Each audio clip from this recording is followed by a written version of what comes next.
موجود ہے۔ حضرت ابو ادریس خولانی رضی اللہ تعالیٰ عنہ تابعی ہیں، وہ فرماتے ہیں کہ میں جامع مسجد دمشق میں داخل ہوا، ایک کالے سیاہ بالوں والا اور چمکدار دانتوں والا خوبصورت نوجوان میں نے مسجد میں درس دیتے ہوئے دیکھا۔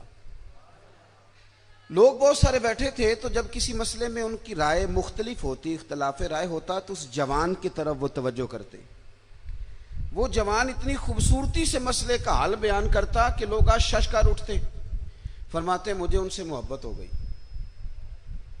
میں نے اگلے دن سوچا کہ آج تو رش زیادہ ہے، کل اس وقت جاؤں گا جب لوگ کم ہو گئے۔ میں اپنی طرف سے سب سے پہلے جامع مسجد دمشق میں پہنچا، لیکن وہ خوبصورت نوجوان مجھ سے پہلے مسجد میں موجود تھے اور نفل ادا کر رہے تھے۔ میں بیٹھ گیا۔ ایک شخص سے میں نے کل ہی پوچھ لیا، یار یہ اتنے حسین و جمیل جوان ہیں کون ویسے؟ کہنے لگے آپ نہیں جانتے، یہ نبی رحمت علیہ السلام کے صحابی ہیں اور حضرت معاذ ابن جبل رضی اللہ تعالیٰ عنہ۔ کہتے میں اگلے دن پہلے گیا، وہ نفل پڑھ رہے تھے، میں مسجد میں داخل ہوتے ہی فارغ ہوئے تو میں نے ان سے ایک بات کی۔ میں نے کہا حضرت اللہ کی قسم میں اللہ کی رضا کے لیے آپ سے محبت کرتا ہوں، اور سیاستہ میں حدیث موجود ہے، حضور نے فرمایا جب اپنے کسی بھائی سے اللہ کی رضا کے لیے پیار کرو تو اسے بتا بھی دیا کرو کہ مجھے تم سے محبت ہے، تاکہ وہ بھی تمہارے لیے نرم جذبہ پیدا کر لے۔ یا معاذ ابن جبل مجھے اللہ کی رضا کے لیے آپ سے پیار ہے، تو وہ صحابی تھے وہ اس بات کا لطف لینے لگے، کہنے لگے ذرا سوچ کے کہو کیا کہہ رہے ہو، اس کا ذائقہ لینے۔ یہ شہادت گاہ الفت میں قدم رکھنا ہے لوگ آسان سمجھتے ہیں مسلمان ہونا، تو یہ بڑا آسان کام لوگوں نے سمجھ لیا، دعویٰ کر دینا کہ میں فلانے کا غلام ہوں۔ یہ دعویٰ ہے۔ آپ سے دلیل پوچھی جائے گی کہ غلاموں کے تو رنگ ڈھنگی اور ہوتے ہیں، صاحب میں فلانے کا مرید ہوں، تو یہ آپ کو کہنا کیوں پڑا؟ مرید تو کہتے ہیں اسے ہیں جو پیر کی مراد میں رہے، ہمیشہ اس کی طبیعت میں رہے، سوچ میں رہے، خیال میں رہے کہ ان کی چاہت کیا ہے۔ کہنا کیوں پڑا؟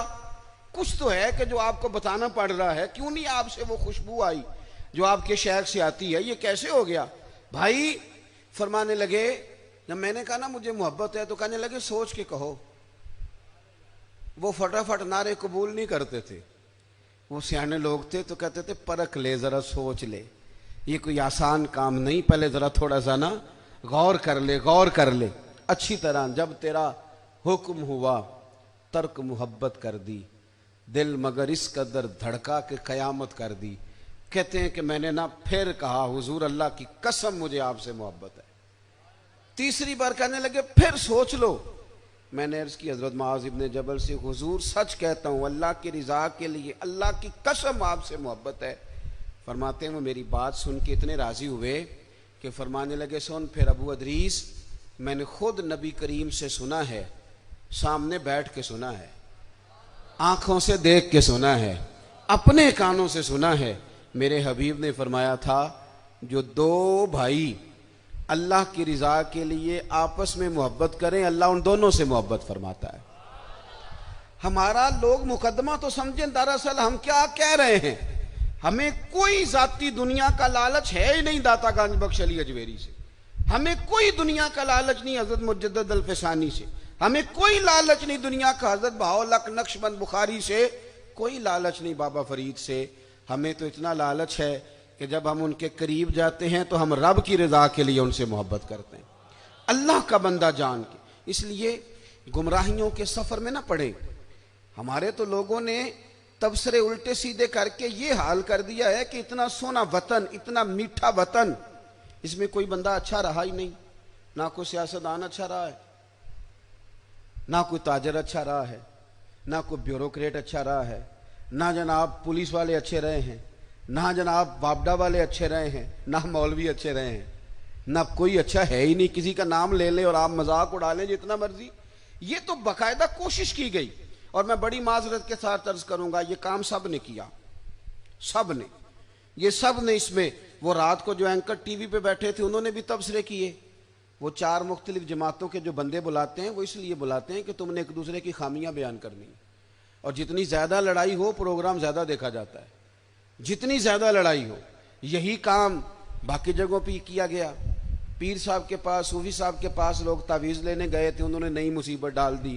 انہوں نے کہا تینوں کسی نے کچھ کیتا ہے. وہ معاملہ ویسے ہی گڑبڑ ہو گیا. ساری رات سوچتا رہا کہ پتہ نہیں کسی نے کیا کر دیا. مذہبی سٹیج پہ لوگ آئے تھے، یہاں ان کا خیال تھا کہ شاید ہمارے لیے کوئی بڑی خیر کی بات ہوگی. یہاں بھی کچھ ایسے لوگ آ گئے جنہوں نے بازو اوپر کر کے کہا کہ آج میں دسنا ہے اہل بیت دی شان کی ہے.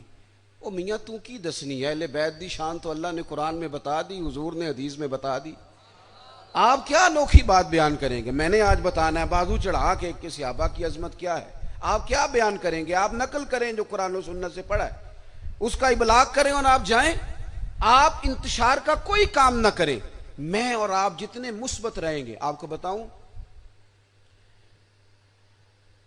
اگر ہمارے ذہن مثبت ہوتے نا تو دنیا میں بڑے بڑی اچھی خیر ہمیں نظر آتی. بڑے بڑے سونے لوگ ملتے، بڑے بڑے نفیس لوگ ملتے، بڑے بڑے درویش ملتے. مجھے تو بڑے ملے ہیں زندگی میں، بڑے بڑے خیر والے لوگ.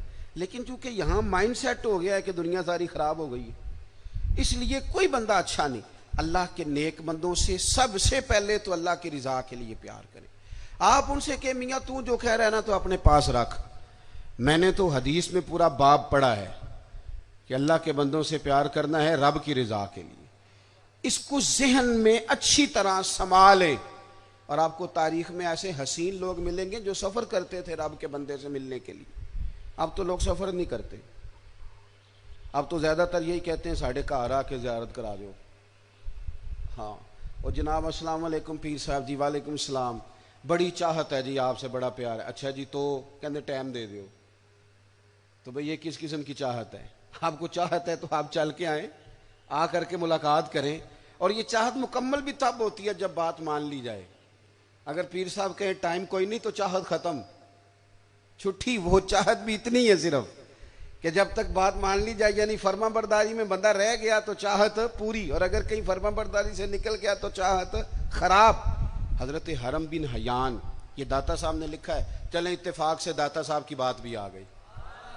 داتا صاحب کہتے ہیں حضرت حرم بن حیان تابعی ہیں. فرماتے ہیں جب مجھے پتہ چلا نا کہ نبی کریم علیہ السلام نے حضرت اویس کرنی کی تعریف فرمائی ہے اور کہا ہے کہ وہ میری امت کے لیے دعا کرے، تو کہتے ہیں میں حضرت اویس کرنی کو ڈھونڈنے نکلا. مسجد ڈھونڈنے نہیں، کتاب ڈھونڈنے نہیں، رب کا بندہ ڈھونڈنے. میں تیری تلاش میں پھرا جنگل پہاڑ اور دشت میں.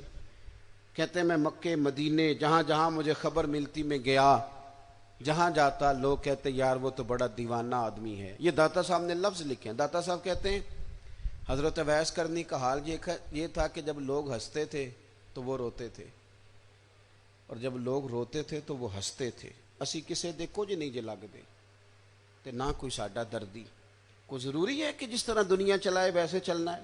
آپ کا کوئی نظریہ ہو، آپ اپنے نظریے میں مست ہو کے زندگی گزاریں. فرماتے ہیں میں ڈھونڈتے ڈھونڈتے پہنچ گیا عراق. نہر فرات کے کنارے وضو کر رہے تھے اور میں نے وضو کرتے انہیں پا لیا. وہ فارغ ہوئے تو میں نے کہا السلام علیکم. پہلی ملاقات تھی. داتا صاحب کہتے ہیں حضرت اویس کرنی نے پلٹ کے دیکھا تو کہنے لگے وعلیکم السلام یا حرم بن حیان. کہتے ہیں میں نے کہا حضور آپ مجھے کیسے جانتے ہیں؟ تو کہنے لگے میں تجھے تو نہیں جانتا پر میری روح تیری روح کی جاننے والی ہے. یہ واقفیت ہے، دل کا ایک دوسرے کے ساتھ ربط ہے. فرماتے ہیں میں ان سے ملا. میں نے ان سے کہا کوئی نصیحت کر دیں. تو کہنے لگے پہلی نصیحت تو یہ ہے کہ آج کے بعد مجھے ملنے نہ آنا، اور دوسری نصیحت یہ ہے کہ جو رب نے تجھے دیا ہے نا اس پہ راضی ہو جا. ادھر ادھر جائے گا تو ناشکرا ہو جائے. جو اللہ نے دیا اس پہ راضی ہو جا، اللہ تجھے عزت والی زندگی عطا کر دے. اللہ کے بندوں سے فقط اللہ کی رضا کے لیے، رب کی رضا کے لیے پیار کریں. دوسری بات، ہمارے یہ جو صوفیات تھے نا، اولیات تھے، یہ نظریاتی لوگ تھے، فکری لوگ تھے. جو فکری آدمی ہوتا ہے نا، نظریاتی بندہ، وہ زمانے کے مطابق نہیں چلتا، نظریے کے مطابق چلتا ہے.